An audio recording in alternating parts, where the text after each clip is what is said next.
In the UK, some young men find it hard to identify with the traditional Islam practiced at home by their parents, whose customs can seem staid when transplanted to modern Western countries.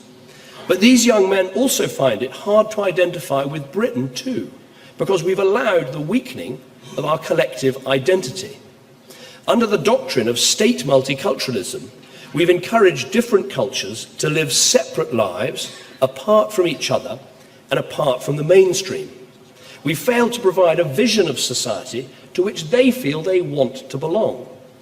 We've even tolerated these segregated communities behaving in ways that run completely counter to our values. So when a white person holds objectionable views, racist views for instance, we rightly condemn them. But when equally unacceptable views or practices come from someone who isn't white, we've been too cautious, frankly even fearful, to stand up to them.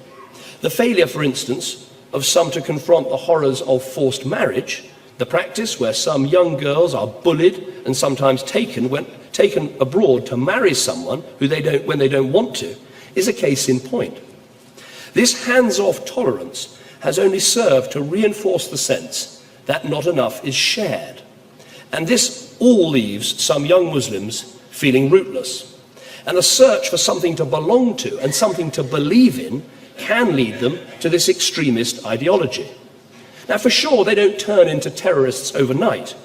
But what we see, and what we see in so many European countries, is a process of radicalization.